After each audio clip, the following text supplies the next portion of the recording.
स्वागत है साथियों। जीएस ऑनलाइन में हम लोग दृष्टि क्विक बुक की जो वर्ल्ड ज्योग्राफी है इसको समराइज़ कर रहे थे। तो आज हम लोग जो चैप्टर पढ़ने वाले हैं वो है भूकंप, सुनामी एवं ज्वालामुखी। इसको हम लोग दो भाग में करके पढ़ेंगे। भूकंप सुनामी को पहले कवर करेंगे, उसके बाद ज्वालामुखी वाले सेगमेंट को कवर करेंगे। तो बुक तो आप सभी पढ़ते हैं, लेकिन हमें यहाँ पर देखना है कि कौन से इंपॉर्टेंट फैक्ट्स हैं जो हमारे एग्ज़ाम में आते हैं और हमें उनको डिस्कस करना है। आपके एग्ज़ाम के पहले एक बार इसको रिवाइज़ भी करना है, ठीक है। तो एक वर्ड आता है फोकस, दूसरा आता है एपीसेंटर। भूकंप पे सीधे आते हैं। एक आता है फोकस, दूसरा आता है एपीसेंटर और तीसरा है आइसोसीस्मल लाइन। ये तीनों वर्ड जो हैं अपने आप में एग्ज़ाम के एक पॉइंट हैं, इनको समझ लेना बहुत ज़रूरी है। और समझिए कि फोकस क्या है। तो वह स्थान जहाँ से ऊर्जा तरंगों की उत्पत्ति होती है उसे भूकंप का उद्गम केंद्र या भूकंप मूल या इंग्लिश में फोकस कहते हैं। बात समझ में आ गई? तो फोकस क्लियर हो गया। अब इसके बाद समझिए, जब वो उत्पत्ति हो गई तो वह बिंदु जहाँ पर भूकंपी तरंगें सबसे पहले पहुँचती हैं, यानी कि जहाँ महसूस होता है, उसे भूकंप का अधिकेंद्र यानी कि एपीसेंटर कहते हैं। तो फोकस क्लियर हो गया, जहाँ से उत्पत्ति होती है, जहाँ पर सबसे पहले पहुँचती हैं, एपीसेंटर हो गया। ठीक। अब एपीसेंटर की लोकेशन को लेकर क्वेश्चन पूछे जा सकते हैं कि जो उद्गम केंद्र के ठीक ऊपर 90 डिग्री के कोण पर स्थित होता है। भाई सबसे नज़दीक में जो स्थल होगा 90 डिग्री पर, वही जो है उसका एपीसेंटर बनेगा। ठीक। अब जो आइसोसीस्मल लाइन है ये क्या है, इसको थोड़ा सा समझ लेते हैं। पृथ्वी की सतह पर भूकंप के समान तीव्रता वाले बिंदुओं को मिलाने वाली रेखा को समभूकंप रेखा कहते हैं। यानी कि 8.6 का मान लो भूकंप है, जैसे बहुत तीव्र भूकंप है, तो जहाँ जहाँ 8.6 का आएगा तो उन स्थानों को मिलाने वाली जो रेखा होगी उसको क्या कहेंगे? Isoseismal line. ठीक है। अब एक क्वेश्चन आता है रेडान गैस का। तो अक्सर कर ऐसा देखा गया है कि भूकंप आने से पहले वायुमंडल में रेडान गैसों की मात्रा में वृद्धि हो जाती है। तो रेडान गैस की मात्रा में अगर वृद्धि हो रही तो उस क्षेत्र विशेष में भूकंप आने का एक संकेत माना जाता है।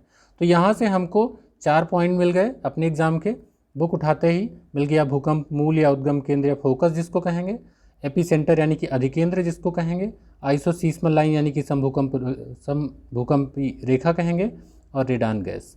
तो 4 पॉइंट हमारे एग्जाम के लिए यहाँ पर इम्पॉर्टेंट हैं। भूकंप के अध्ययन को कहते हैं सीस्मोलॉजी, जिसको कि उसके नाम से ही आप समझ सकते हैं। अब यहाँ पर देख सकते हैं कि एपीसेंटर जो है वो कौन सा क्षेत्र है, ये है। ठीक। यहाँ पर सबसे पहले भूकंप का उद्गम हुआ। मूल जो है बीच में कहीं पृथ्वी के देखिए अंदरूनी भाग में हुआ होगा। इसको थोड़ा सा छोटा कर दूँ तो आपको अच्छे से दिख जाएगा। तो ये आपका भूकंप मूल हुआ, सबसे पहले यहाँ पर महसूस हुआ तो एपीसेंटर हो गया। ठीक है। और ये क्या है? सीस्मिक वेव्स हैं, भूकंपीय तरंगे हैं जो पीएसएल हमने पढ़ी थी लास्ट चैप्टर में। तो हम लोग वही भूकंपीय तरंगे यहाँ भी पढ़ेंगे, और जो उस दिन हम लोगों ने डिस्कस किया था पिछले चैप्टर में, तो ये यहाँ पर डिटेल में उसको दिया गया है। तो भूगर्भीय तरंगे और धरातलीय तरंगे दो हैं। एक्चुअली 3 तरंगे होती हैं, P, S, L. P primary waves होती हैं, एस सेकेंडरी वेव होती हैं, और एल जो है वो सरफेस वेव्स होती हैं। ठीक है। तो यही इसमें है। अब इन्हीं तीनों की विशेषताओं को लेकर क्वेश्चन आपसे पूछे जाते हैं और खूब क्वेश्चन पूछे जाते हैं। ये बहुत इंपॉर्टेंट है, इसको स्क्रीनशॉट लेके रखिएगा और याद कर लीजिएगा कि पी वेव्स हैं इनकी क्या विशेषताएं हैं। यहाँ से क्वेश्चंस पूछे जाते हैं। ठीक है। तो आपके स्क्रीनशॉट लेने के लिए यहाँ पर मैंने अच्छे से इसको जूम इन भी कर दिया है। देखिए पी वेव्स यानी कि प्राइमरी वेव्स हैं। तो भूकंप के में सबसे पहले पी तरंगों की ही उत्पत्ति होती है। ठीक है। चारों तरफ इनका गमन होता है और जो एपीसेंटर पर पहुंचती हैं तो पी तरंगों का अनुभव सबसे पहले होता है, इसीलिए इनको कहते हैं प्राइमरी वेव्स। किसके समान होती हैं? ध्वनि तरंगों के समान होती हैं। प्रकृति कैसी होती है? अनुदैर्ध्य तरंगों की प्रकृति होती है। किस किस माध्यम में चल सकती हैं? तीनों माध्यम में चल सकती हैं, ठोस, तरल, ठोस, द्रव, गैस। तीनों माध्यम में ये गमन कर सकती हैं। एक बात ध्यान रखने वाली बात है कि अगर इनका पूछा जाए कि सर्वाधिक गति किस में होगी तो ठोस में होगी, उसके बाद तरल में होगी, तब गैस में होगी। यानी कि धीरे धीरे इनकी स्पीड जो है क्रमशः कम होती जाएगी। तो 4 ये इंपॉर्टेंट फैक्ट जो हैं 4-5 ये आपकी प्राइमरी वेव से हो गए। इनको याद रखिएगा, जब आपसे स्टेटमेंट बेस्ड पूछा जाएगा तो आपसे ये पूछा जाएगा। ठीक है। अब आइए देख लेते हैं एस तरंगे। एस तरंगों की क्या विशेषता है, यानी कि सेकेंडरी वेव्स। तो सेकेंडरी वेव्स देखिए पी के बाद आएंगी, इसलिए इनका नाम तो द्वितीयक तरंगे हो गई, सेकेंडरी वेव्स हो गया। तो ये तो क्लियर हो गया। अब देखिए इनकी जो प्रकृति होती है वो अनुप्रस्थ तरंगों की होती है और ये लाइट वेव्स की तरह होते हैं, प्रकाश तरंगों के समान चलते हैं। अनुप्रस्थ तरंगे होती हैं ये। अब इनकी जो गति होगी तो वो p से थोड़ी कम होगी लेकिन l से ज़्यादा होगी, तो बीच की होगी। और इनकी तीव्रता जो होती है वो p से ज़्यादा होती है, l से कम होती है। एक बात जान लीजिए कि जब गति की बात की जाए तो सबसे अधिक गति होगी p की, उसके बाद s की, तब l की। लेकिन जब बात की जाए तीव्रता की, कौन ज़्यादा नुकसान पहुंचाएगा, तो सर्वाधिक नुकसान पहुंचाएंगी l वेव्स, उसके बाद s वेव, उसके बाद p वेव्स। ठीक है। अब ये किस माध्यम में गमन करती हैं, तो उसमें था p में तीनों माध्यम, ये केवल ठोस माध्यम में गमन करती हैं। यही हमारी स्टडी का सबसे बड़ा कारण बनता है कि जहाँ लिक्विड होगा वहाँ से s तरंगें आगे पास ही नहीं होंगी। तो ये मान लिया जाता है कि पृथ्वी का जो इनर पार्ट है वहाँ पर लिक्विड है, क्योंकि कुछ भागों पर s वेव्स आगे चल के नहीं मिलती हैं। तो यही स्टडी में मिलता है। तो सेकेंडरी वेव्स को लेकर जो क्वेश्चन बनते हैं, किसके कोई प्रकृति क्या है, किन तरंगों के समान है, इनकी गति कैसी है, तीव्रता कैसी है और किस माध्यम में ये गमन करती हैं, तो ये बहुत इंपॉर्टेंट है। मुझे लगता है कि आपको इस फैक्ट को कभी नहीं भूलना चाहिए, क्योंकि यहाँ से स्टेटमेंट यूपीएससी हमेशा पूछता आया है। अब आइए बात करते हैं एल तरंगे। एल तरंगे कौन सी होती हैं, तो लव वेव्स भी कहते हैं।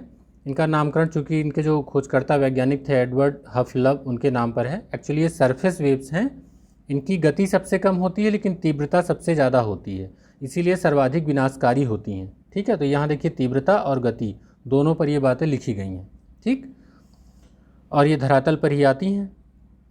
अब देखिए, जो आपने दो वर्ड देखे, एक लॉन्गिट्यूडनल अनुदैर्ध्य देखा और एक देखा ट्रांसवर्स, है ना। दो अभी तरंगों को आपने देखा। तो अनुदैर्ध्य तरंगें जो हैं, यानी कि लॉन्गिट्यूडनल वेव्स, इसमें से पी एस में से कौन सा था, तो आपने पढ़ा था कि जो पी वेव्स हैं वो लॉन्गिट्यूडनल अनुदैर्ध्य वेव है ना, अनुदैर्ध्य ध्वनि तरंगों के समान। तो देखिए ध्वनि तरंगें, तो अनुदैर्ध्य तरंगों के बारे में लिखा गया है कि इसमें कणों का कंपन जो होता है, दोलन, वो तरंग की दिशा के समानांतर होता है। ठीक है, जबकि अनुप्रस्थ तरंगें जो होती हैं, यानी कि ट्रांसवर्स वेव्स जो होती हैं, ये कौन सी होंगी, एस वेव्स। ये कन्फ्यूज़न नहीं होना चाहिए, आप इसको ऐसे अच्छे से याद कर लीजिए, पी एस। वैसे भी देखें तो एल पहले आता है, टी बाद में आता है, तो थोड़ा सा ऐसे भी आप माइंड में रख सकते हैं, लॉन्गिट्यूडनल और ट्रांसवर्स। अब देखिए, इसमें कणों का कंपन जो होता है वो दोलन तरंग के लंबवत होता है, और इनकी प्रकृति कैसे होती है, प्रकाश तरंगों की। तो याद रखेंगे एस लाइट है, एस लाइट ट्रांसवर्स। तो थोड़ा सा शॉर्टकट बना करके ये आपको ज़रूर याद रखना है कि इनकी प्रकृति कैसी होती है, क्योंकि इनको लेके खूब क्वेश्चन पूछे गए हैं, खूब गलत होते हैं और अक्सर कभी पूछे जाते हैं, पूछे जाते रहेंगे। ठीक है, अब देखिए, जो ये आपकी PSL वेव्स है ना, इनका जो ट्रांसमिशन होता है, इनको लेके क्वेश्चंस तो बहुत नहीं बनते, लेकिन समझने वाली बात है, क्योंकि जो इन तरंगों की गति है ना, इनका पदार्थ के घनत्व से सीधा संबंध होता है। तो जैसे जैसे घनत्व बढ़ेगा इनकी स्पीड भी बढ़ जाएगी। तो देखिए, पृथ्वी की आंतरिक परतों का घनत्व सतह की अपेक्षा अधिक होने के कारण भूकंपीय तरंगों की गति में वृद्धि होती है। अब यहीं से यूपीएससी आपका एक स्टेटमेंट पूछ लेगा कि घनत्व में वृद्धि के साथ साथ भूकंपीय तरंगों की गति में वृद्धि होती है, या उसने कर दिया वृद्धि नहीं होती है। तो अब आपको अगर पता है तो आप अपना स्टेटमेंट गलत नहीं करेंगे। तो इस तरीके से हमने इसके इम्पॉर्टेंट फैक्ट भूकंप के देखे। अब देखिए, इसके बाद कुछ और फैक्ट हैं जो ट्रांसमिशन को लेकर के हैं, इनको समझ लेते हैं। हालांकि इनको भी आगे हम लोग और डिटेल में इसी चैप्टर में पढ़ेंगे। तो अभी जो हम लोगों ने पिछले चैप्टर में कई पढ़ा था, मोहो असंबद्धता, गुटेनबर्ग वाइचर्ट असंबद्धता, तो कई ऐसी असंबद्धताएं पढ़ी थी, तो वहाँ पर इसका नाम दिया गया है गुटेनबर्ग असंतत्य। एक्चुअली वो असंबद्धता है। तो ये कहाँ था, तो ये मेंटल और कोर के बीच में था। तो 2900 किलोमीटर की गहराई तक पी तथा एस तरंगों की गति में वृद्धि होती है। इसके बाद एस तरंगें विलुप्त हो जाती हैं। थोड़ा सा फिगर में समझ लीजिए कि ये आपका जो है पृथ्वी हुआ, ये जो है आपका कोर हुआ। तो अब आप समझिए कि ये 2900 किलोमीटर की गहराई तक ये पहुंचता है मामला, और यहाँ पर आपकी आ जाती है कौन सी, गुटेन वाइचर्ट असंबद्धता, क्योंकि ये है मेंटल, ये मेंटल और कोर के बीच में क्या है, तो गुटेनबर्ग वाइचर्ट है, तो ये असंबद्धता है। तो यही कह रहा है कि यहाँ तक पी एस तरंगें तो दोनों पहुँचती हैं, यहाँ पी भी आती है, एस भी आती है, लेकिन इसके बाद जो गुजरती हैं इसमें पी तो आती है लेकिन एस नहीं आती है, यही यहाँ पर नहीं आती। तो इससे पता चलता है कि एक कोई न कोई लेयर ऐसी होगी जो लिक्विड फॉर्म में होगी। ठीक है, क्योंकि एस तरंगें जो है केवल ठोस माध्यम में गमन करती हैं। तो पी तरंगों की गति में अचानक कमी आ जाती है, और आपको पता भी है कि पी तरंगें सबसे तेज़ ठोस में चलती हैं, फिर तरल में चलती हैं, फिर गैस में चलती हैं, तो उनमें कमी भी आ जाती है, और एस तरंगें जो हैं वो लुप्त हो जाती हैं यहाँ पर। ठीक है, ये बात समझ में आ गई। अब बाह्य कोर जो होता है, पी तरंगों का परावर्तन एवं आवर्तन होता है। लेकिन आंतरिक कोर में पहुंचते ही पी तरंगों की गति में फिर से वृद्धि होने लगती है, क्योंकि अत्यधिक दाब के कारण आंतरिक कोर का पदार्थ ठोस अवस्था में है। वहीं एल तरंगें केवल सतह पर ही गति करती हैं, इसलिए सबसे अधिक विनाशकारी होती हैं। तो थोड़ा सा यहाँ पर ट्रांसमिशन को लेकर स्टेटमेंट अगर आपसे बनाया जाए तो आप उसको समझ लीजिए। तो इससे क्या है कि आइडिया आपको मिल जाएगा कि कहाँ पर ये कैसे गमन इनका होता है। अब एक आता है shadow zone of seismic waves, भूकंपी तरंगों का छाया क्षेत्र। इसको लेकर के यूपीएससी ने कई बार क्वेश्चन बनाया है और इसको थोड़ा सा अच्छे से समझ लीजिए। मैं आपको इसको फिगर पे भी समझा देता हूँ और क्या चीज़ है ये शैडो जोन वो भी मैं आपको क्लियर कर दूंगा, आज के बाद गलत नहीं होगा। तो देखिए, कभी कभी ऐसा होता है कि भूकंप जब आया तो पृथ्वी पर हर जगह पर उसका रिकॉर्डिंग होना चाहिए ना, कि यहाँ पर इतने पॉइंट का आया भूकंप, यहाँ पर इतने का आया, लेकिन कहीं कहीं पर नहीं हो पाता। तो लिखा है कि पृथ्वी पर एक ऐसा क्षेत्र जहाँ भूकंप लेखी द्वारा भूकंपी तरंगों का अभिलेखन नहीं हो पाता है। तो जब जहाँ नहीं हो पाया उसको मान लिया गया कि भूकंपी तरंगों का छाया क्षेत्र है, ये शैडो जोन है। ऐसे में कुछ ऐसा कारण है कि जहाँ पर तरंगें पहुँच ही नहीं रही हैं, ठीक है। तो इस क्षेत्र में भूकंपी तरंगों का संचरण नहीं होता है। तो कुल मिला के पृथ्वी पर जब भाई पृथ्वी तो अगर एक आप उसको बॉल मान लीजिए तो उसको झटका लगे तो पूरे बॉल पे लगना चाहिए ना, लेकिन कुछ क्षेत्र ऐसे होते हैं जहाँ पर झटका महसूस नहीं होता है। तो झटका महसूस नहीं होगा तो उसको कहेंगे शैडो जोन। अब इसको कहाँ कहाँ नहीं होता है, तो भूकंप जहाँ से आया भूकंप मूल हुआ, तो मूल के ऊपर सबसे पहले महसूस कहाँ होगा, एपिसेंटर पे होगा, अधिकेंद्र। अब अधिकेंद्र से सारे एंगल बनाइए, 360 डिग्री में है तो 360 डिग्री पे एंगल बनाइए कि अधिकेंद्र से 105 डिग्री के भीतर सभी स्थानों पर पीएस दोनों तरंगें गति करती हैं, लेकिन वहाँ से अगर 105 से 145 डिग्री के बीच देखा जाए तो वहाँ पर इन दोनों तरंगों का अभाव होता है। तो इसीलिए इसको छाया क्षेत्र कहते हैं, 105 से 145 डिग्री। इमेज पे देखिए थोड़ा ज़्यादा समझ में आएगा। 105 से कितना है, 145 तक। चलिए दिखाते हैं आपको। देखिए, ये मान लीजिए आपका एपिसेंटर है, भूकंप क्षेत्र है। यहाँ से आया, आप देखिए हर जगह पर महसूस हो रहा है ना, यहाँ पर पूरा महसूस हो रहा है। 105 डिग्री यानी कि ये आपका 90 डिग्री हुआ। इसी को थोड़ा सा और घुमा लीजिए आगे, ये वाला एंगल 105 डिग्री हो गया ना। तो 105 डिग्री चाहे इधर हो चाहे इधर हो, इधर तो पूरा भूकंप आपको देखने को मतलब रीडिंग हो रही है। लेकिन इसके बाद कुछ जोन ऐसा है ये वाला जहाँ पर भूकंप रीड नहीं किया जा रहा है। तो एक्चुअली ये 105 से 145 डिग्री है जहाँ पर भूकंप का शैडो जोन है, कि यहाँ पर रिकॉर्डिंग नहीं हो पाती। इसी को कहते हैं शैडो जोन। क्यों नहीं हो पाती है, तो इनर पार्ट में आप देखिए जो आउटर कोर है वो लिक्विड फॉर्म में है। यहाँ पर पी की जो गति है वो धीमी हो जाती है, विचलित हो जाती है ना, और जो एस हैं वो गायब हो जाती हैं। तो कुछ ऐसे क्षेत्र होते हैं जहाँ पर शैडो नहीं आता। अगर ये यहाँ पर आता भूकंप, मान लीजिए एपिसेंटर यहाँ होता तो यहाँ से इसका बना दीजिए एंगल, है ना, तो ये वाले क्षेत्र शैडो जोन हो जाते। तो ऐसा नहीं है, इसमें शैडो जोन तो वहाँ के एंगल से डिसाइडेड होगा। क्वेश्चन कौन सा बनेगा कि जो शैडो जोन है वो कितने से कितने डिग्री के बीच का होगा, तो 105 डिग्री से 145 डिग्री के बीच में शैडो जोन बनेगा। अब मुझे लगता है कि ये क्वेश्चन आप गलत नहीं करेंगे। अब थोड़ा सा इसका और डिटेल पढ़ लेते हैं तो इससे आपके और जो क्वेश्चन हैं वो क्लियर हो जाएंगे। देखिए, 145 अंश के बाद पी तरंगे पुनः प्रकट हो जाती हैं, लेकिन एस तरंगे यहाँ भी गायब रहती हैं। अब बड़े कमाल की बात है, मैंने आपसे कहा ना कि यहाँ से यहाँ तक तो रिकॉर्डिंग ही नहीं हुई, यहाँ के बाद आपको केवल पी देखने को मिल रही, एस तो गायब हो गई, बाकी यहाँ पी एस दोनों मिल रही थी। देखिए रेड और ब्लैक इसीलिए दिया गया है पी एस, लेकिन यहाँ एस देखने को नहीं मिलता है। तो वही ना, ये सब दिखाता है कि इनर पार्ट लिक्विड है। आपने पढ़ा कि अभी जो एस वेव्स हैं वो लिक्विड में गमन नहीं करती हैं, केवल सॉलिड में करती हैं, ठीक है। तो यहाँ आपको समझिए कि स्टेटमेंट बना के आपसे पूछेगा कि एपिसेंटर से 105 डिग्री से 145 डिग्री के बीच में भूकंप छाया क्षेत्र होता है, बिल्कुल सही है। दूसरा स्टेटमेंट बनेगा कि 145 डिग्री के बाद पी तरंगें पुनः प्रकट हो जाती हैं जबकि एस तरंगें यहाँ लुप्त रहती हैं, तो ये भी सही होगा। और समझिए कि इसी में उसने कुछ बदल दिया, डिग्री बदल दिया, या पी के बजाय यहाँ एस लिख दिया कि एस या 145 के बाद एस तरंगें पुनः प्रकट हो जाती हैं जबकि पी विलुप्त हो जाती हैं। तो आपको यहीं से पकड़ लेना है और आपका स्टेटमेंट सही हो जाएगा, ठीक है। तो क्वेश्चन मतलब पढ़िए तो थोड़ा सा समझ के पढ़िए। पसंद आया हो तो लाइक करिएगा। इस प्रकार 105 डिग्री से 145 डिग्री के बीच पृथ्वी के चारों तरफ पी तरंगों के छाया क्षेत्र की एक पट्टी पाई जाती है, जिसे भूकंपी तरंगों का छाया क्षेत्र कहते हैं, ठीक है। अब इसका कारण क्या होता है तो मैं आपको बहुत देर से बता रहा, अब यहाँ पर डिटेल में लिखा गया है, उसको पढ़ लीजिए अच्छे से। भूकंपी छाया क्षेत्र बनने का प्रमुख कारण है पी तथा एस तरंगों की प्रवृत्ति है, क्योंकि यह सिद्ध हो चुका है कि पृथ्वी का आंतरिक भाग तरल और ठोस अवस्था में है, अतः पी तरंगों की गति तरल भागों में धीमी हो जाती है, वहीं एस तरंगें तरल भाग में लुप्त हो जाती हैं। तो एस तरंगों का छाया क्षेत्र जो होता है पी तरंगों के छाया क्षेत्र से अधिक होता है, क्योंकि भाई पी वाली तो बाद में आ जाती हैं, एस वाली तो तब भी नहीं आती है ना, 105 डिग्री के बाद वो गायब हो जाती हैं। ठीक है, तो अब आपको आइडिया लग गया होगा भूकंप का छाया क्षेत्र, शैडो जोन हो गया, क्लियर हो गया। अब भूकंप के क्या कारण क्या होते हैं, तो देखिए यहाँ से क्वेश्चंस जो हैं अक्सर आप कर लेते हैं। अब मैं इसको बहुत डिटेल में यहाँ पर नहीं पढ़ूंगा कि इसके प्राकृतिक कारण क्या होते हैं और मानवीय कारण क्या होते हैं, भूकंप आने के कारण आप सभी को पता है। ठीक है, अब इसमें जो भूकंप के प्रकार हैं मैं उनको पढ़ूंगा, क्योंकि यहाँ से थोड़ा सा क्वेश्चन आपसे छोटे मोटे पूछे जा सकते हैं। तो भूकंप के प्रकार अगर देखें तो भूकंप मूल की गहराई के आधार पर भूकंप 3 प्रकार के हो सकते हैं, छिछले उद्गम, मध्यम उद्गम, गहरे उद्गम।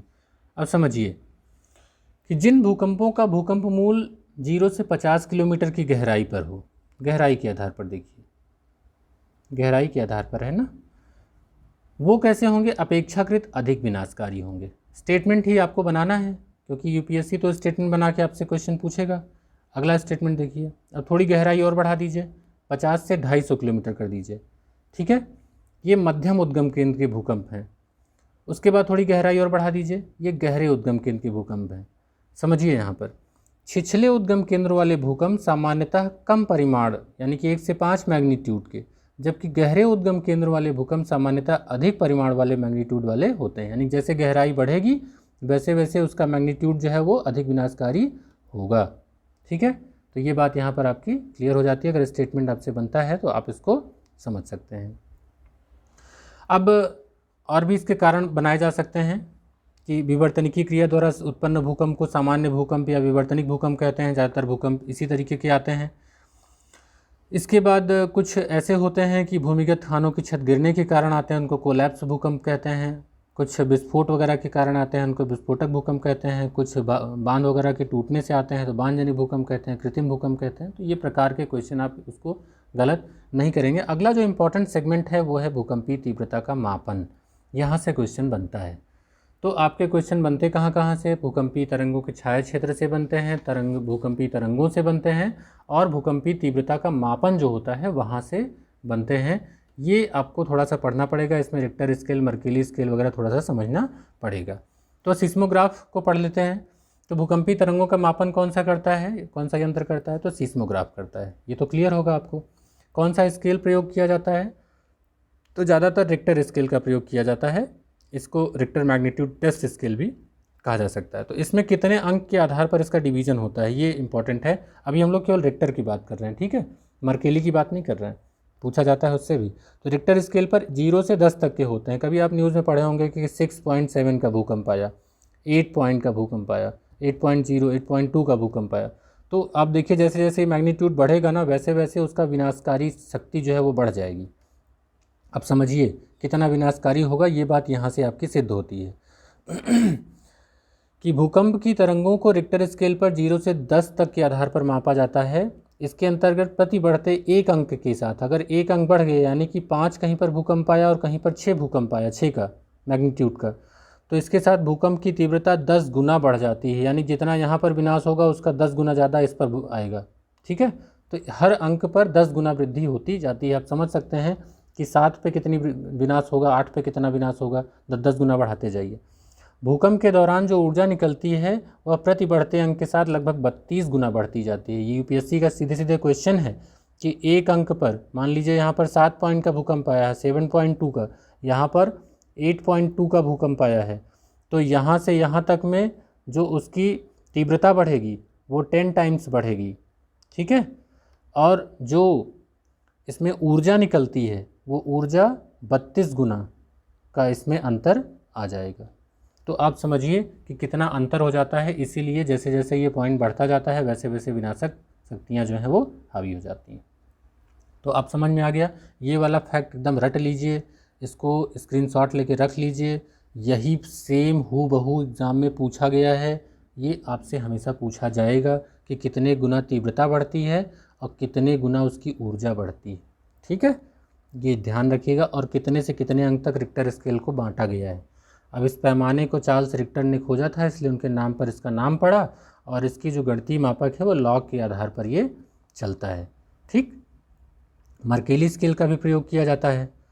अब समझिए मर्केली स्केल जो होता है तो ये अनुभव के आधार पर इसका मापन 12 अंकों तक होता है, वो 10 तक था, ये 1 से 12 तक होता है। तो क्या डिफरेंस है दोनों में, ये थोड़ा सा समझ लेते हैं कि रिक्टर स्केल और मर्केली स्केल में क्या डिफरेंस है, क्योंकि यहाँ से भी क्वेश्चन बनते आए हैं। तो आइए देख लेते हैं कि रिक्टर स्केल और मर्केली स्केल में क्या डिफरेंस। ठीक, इंपॉर्टेंट सेगमेंट, यहाँ से क्वेश्चन बनते हैं। तो पहला तो डिफरेंस यही क्लियर हो गया कि इसका जो पैमाना बटेगा वो ऐसे ऐसे बांटेंगे तो 10 तक बटेगा, यानी कि जैसे आप पटरी देखते हो ना तो इसमें 10 तक के पैमाने होंगे, मर्केली वाला 12 तक बटेगा। ठीक है, इसमें 1 से 12 तक का पैमाना रहेगा। तो एक याद कर लीजिए, रिक्टर 10 है, मर्केली 12 है, ऐसे याद रहेगा। अब इनके कुछ इम्पॉर्टेंट जो फैक्ट हैं, जो की टर्म्स हैं। ओपन एंडेड स्केल है रिक्टर स्केल, यानी कि अर्थात यदि भविष्य में ऐसा भूकंप उत्पन्न होता है जिसमें ज़्यादा ऊर्जा विमुक्त होती है तो इस स्केल का मान बढ़ाया जा सकता है। ठीक है, और यह क्लोज एंडेड स्केल है जिसमें स्केल का मान नहीं बढ़ाया जा सकता। ठीक, अब देखिए दूसरा है, जो तीसरा अंतर है, लॉग अर्थमेटिक। यह लघु, जो रिक्टर स्केल है, लघु गणकीय पैमाना है जिसमें परिमाण में 1 की वृद्धि होने पर तरंगों के आयाम में 10 गुना वृद्धि होती है। इसका अर्थ है कि रिक्टर स्केल का प्रत्येक स्तर अपने पिछले स्तर की तुलना में 10 गुना ज़्यादा मजबूत होता है, जबकि यह सामान्य रेखीय स्केल है, इसमें ऐसा कोई गुने का नहीं है। रिक्टर एक मात्रात्मक स्केल है, अतः इसकी ऑब्जेक्टिविटी होती है। यह एक गुणात्मक स्केल है जिसमें व्यक्तिनिष्ठता आत्मनिष्ठता होती है। तो ये आपको अगर पूछा जाए कभी इस तरीके से इसमें अंतर, तो ये यहाँ पर बुक में अच्छे से इसको डिस्कस किया गया है। अब भूकंप की तीव्रता को प्रभावित करने वाले कारक कौन कौन से हो सकते हैं, इसको लेके भी आपसे क्वेश्चन कभी बना सकते हैं। बहुत तो नहीं आते, लेकिन समझने वाली बात है कि चट्टान की संरचना भूकंप की तीव्रता को बढ़ा सकते हैं, कि जिन चट्टान का घनत्व अधिक होगा उसमें भूकंप की तीव्रता अधिक होगी। तरंगों की तीव्रता जो है बढ़ने के साथ साथ भूकंप की तीव्रता बढ़ती है। भूकंप मूल की गहराई जितनी कम होगी भूकंप की तीव्रता उतनी ही अधिक होगी। तो यहाँ पर समझिए कि भूकंप मूल की गहराई जो है जितनी कम होगी भूकंप की तीव्रता उतनी ही अधिक होगी, उतनी ही जल्दी ऊपर धरातल पर पहुँचेंगे, उतना ही विनाश होगा। अतः गहरे और मध्यम भूकंप मूल वाले भूकंपों की तुलना में कम भूकंप मूल की गहराई वाले क्षेत्रों के भूकंप अधिक विनाशकारी होते हैं, है ना। अब पर्यावरण भी हो सकता है वहाँ पर कैसे हैं, वो भी इसमें फैक्टर काम कर सकते हैं। तो भूकंप को लेकर के एक छोटा सा क्वेश्चन और बनता है जो अक्सर कर पूछा जाता रहा है, भूकंप प्रभावित क्षेत्र या जिसको कहते हैं पेटी यानी कि बेल्ट। तो ऐसी बेल्ट जो है वो 3 बेल्ट हैं, एक परिप्रशांत महासागरीय पेटी है, एक मध्य महाद्वीपीय पेटी है और एक मध्य अटलांटिक पेटी है। ठीक, तो 3 पेटियां हैं जिनको हमें समझना चाहिए कि इसमें भूकंप कहाँ कहाँ पर आते हैं। तो परिप्रशांत जो आपकी पेटी है ये प्रशांत महासागर के चारों तरफ है, परिप्रशांत से नामी है, प्रशांत महासागर के चारों तरफ। तो प्रशांत महासागर आपको कहाँ दिख रहा है, तो इस मैप को देखिए, आपको दिखाया गया इधर एशिया का भाग है, इधर अमेरिका का भाग है, ये वाला हिस्सा है ना। तो ये वाला हिस्सा पूरा प्रशांत महासागर हुआ। तो प्रशांत महासागर के चारों तरफ आप देख पा रहे होंगे ये वाली जो बेल्ट है ये परिप्रशांत महासागरीय पेटी है। यहीं पर सर्वाधिक 63% भूकंप आते हैं इस क्षेत्र में। तो ये आप देख सकते हैं जापान वाला बेल्ट ये आता है, कमचटका प्रायद्वीप वगैरह आता है, ये अलास्का है, ये यहाँ पर ये आपका यूएसए का जो पर्वतीय क्षेत्र है, ये इराकी जंडीज का क्षेत्र है, ये पूरा आता है परिप्रशांत क्षेत्र में। तो देखिए अब यहाँ समझिए कि यह 2 शाखाओं में विभाजित है। पहली शाखा एशिया के कमचटका प्रायद्वीप से लेकर क्यूराइलम, जापान, फिलीपींस, पूर्वी द्वीप समूहों तक फैली हुई है, ये हमने आपको मैप से ऐसे बता भी दिया। और दूसरी शाखा चिली, पेरू, मध्य अमेरिका होते हुए, तो दूसरी शाखा जो है चिली कहाँ है, तो चिली, पेरू, मध्य अमेरिका होते हुए अलास्का तक जाती है। तो ये की परिप्रशांतीय पेटी है और इसमें सर्वाधिक 63% जो पूरी दुनिया के भूकंप हैं उसमें आते हैं। दरअसल इस क्षेत्र में भूकंप का सीधा संबंध प्लेटों के अभिसरण, भ्रंशन और ज्वालामुखी सक्रियता से है। तो ये रहा आपका जो प्रमुख परिप्रशांत महासागरीय पेटी। अगर आपसे पूछा जाए कि सबसे ज़्यादा भूकंप किस में आते हैं तो इसी बेल्ट में आते हैं। इसके बाद आता है एक मध्य महाद्वीपीय पेटी, अल्पाइन पेटी भी इसको बोलते हैं। 21% इसमें भूकंप आते हैं। तो ये आपके यूरोप में देखने को मिलेगी, पुर्तगाल, स्पेन, इटली, यूनान, तुर्की, ईरान, उत्तरी भारत। तो ये आपको कहाँ देखने को मिलेगी, तो ये आपको देखने को यहाँ मिल सकती है, ये वाला क्षेत्र है, ये मध्य महाद्वीपीय पेटी है। 21% जो है भूकंप इसमें आते हैं, 65% भूकंप इसमें आते हैं। जो शेष बचते हैं तो आपका तीसरा है मध्य अटलांटिक पेटी है। तो अटलांटिक महासागर आप ये देख सकते हैं, ये है यहाँ पर आते हैं। तो जो इसमें है ये कम आते हैं, तो इसमें कम तीव्रता के भूकंप आते हैं। ठीक, तो इसमें आइसलैंड से लेकर दक्षिण बोवेट द्वीप तक फैली है। तो 3 पेटियां हैं, यहाँ से एक आध 2 क्वेश्चन आपके बनते हैं। ठीक है, आपसे पूछा जाए कि जो चीन, म्यांमार, उत्तरी भारत में फैला हुआ है किस में आता है, तो मध्य महाद्वीपीय पेटी में यानी कि अल्पाइन पेटी में आता है। अब भूकंप के प्रभाव क्या हैं, तो भाई विनाशकारी प्रभाव भी हो सकते हैं, लाभकारी प्रभाव भी हो सकते हैं। इनको लेके आपसे क्वेश्चन पूछे जा सकते हैं और मुझे लगता है कि इसको आप गलत नहीं करेंगे। आइए थोड़ा सा देख लेते हैं सुनामी। सुनामी जहाँ से इम्पॉर्टेंट है, तो सुनामी जो है उसका अर्थ है बंदरगाही लहरें। ये उच्च ऊर्जा वाली दीर्घ महासागरीय तरंगें होती हैं। इनकी उत्पत्ति महासागरीय तली में भ्रंशन व प्लेटों के टकराने के कारण उत्पन्न अत्यधिक तीव्रता के भूकंप जो होते हैं, जब रिक्टर स्केल पर 7.0 से अधिक होती है तब इनकी उत्पत्ति होती है। तो देखिए जैसे जैसे तटों की ओर अग्रसर होती हैं लहरें, उनकी लंबाई में कमी होती है लेकिन तरंगों की ऊंचाई में वृद्धि होती है। इसको कहते हैं सॉइलिंग इफेक्ट। अत्यधिक गहरे समुद्र में सुनामी की गति सर्वाधिक होती है जबकि महासागरीय तटों पर न्यूनतम होती है। सुनामी तरंगें छिछले जल की तरंगें मानी जाती हैं और ये ज्वारीय तरंगों से भिन्न है। अब इसमें एक आता है डार्ट। डार्ट क्या है? Deep ocean assessment and reporting of tsunami. तो ये सुनामी का पता लगाने तथा प्राप्त सूचनाओं को प्रभावित क्षेत्रों तक त्वरित रूप से पहुंचाने के लिए खास तकनीक है डार्ट। तो आपसे पूछा जा सकता है कि सुनामी का पता लगाने के लिए कौन सी तकनीक प्रयोग की जाती है, तो डार्ट है, फुल फॉर्म है deep ocean assessment and reporting of tsunami. ठीक है, तो इसमें क्या होता है, इसके दो भाग होते हैं, एक सुनामीटर होता है, एक सिग्नलिंग एंड कम्युनिकेटिंग होता है। तो सुनामीटर क्या होता है, इसमें समुद्र तल में आए भूकंप की तीव्रता की जानकारी मिलती है, और सिग्नलिंग और कम्युनिकेटिंग में क्या होती है, जो संबंधित खतरा होता है उसकी चेतावनी इसमें दी जाती है। अब जो हाल ही में आया था उसके बारे में थोड़ा सा आपसे अगर पूछा जाए तो यहाँ पर डिस्कस किया गया है कि सुनामी की सर्वाधिक उत्पत्ति प्रशांत महासागर में होती है। ठीक है, हिंद महासागर में 26 दिसंबर 2004 को आया था जब भारत में बड़ी तबाही हुई थी। तो इसमें क्या हुआ था कि इसके बाद मार्च 2011 में प्रशांत महासागर के पश्चिमी क्षेत्र में शक्तिशाली सुनामी आई थी जिसने जापान में तबाही हुई थी। तो ये रहा आपका सुनामी के कुछ पार्ट। जो अब इसके बाद जो अगला वीडियो लेके आएगा उसमें हम लोग ज्वालामुखी को अच्छे से पढ़ेंगे। ज्वालामुखी से रीजनल ज्योग्राफी के भी क्वेश्चन आते हैं जिनको थोड़ा सा समझना पड़ता है कि कहाँ पर हैं, तो इसको भी हम लोग अच्छे से डिटेल में पढ़ेंगे। और इसमें भी बहुत अच्छे फैक्ट्स हैं आपके एग्ज़ाम के लिए इम्पॉर्टेंट हैं जो अक्सर कर पूछे जाते हैं, तो इसको भी हम लोग अपने अगले वीडियो में कवर करेंगे। तो उम्मीद करता हूँ कि आपको वीडियो हमारा पसंद आया होगा, आपको ज्योग्राफी समझ में आ रही है। और भी आपको समझना है तो आप हमारा क्लासरूम वीडियो भी अपलोडेड है प्लेलिस्ट में, विश्व का भूगोल, जो मैंने आपको व्हाइट बोर्ड पर पढ़ाया हुआ है, वहाँ पर या जाकर आप देख सकते हैं। जो बेसिक कॉन्सेप्ट्स हैं वहाँ पर अवेलेबल हैं। और ये ज्वालामुखी का एक बहुत अच्छा वीडियो मैंने बनाया हुआ है जो मैप बेस्ड है।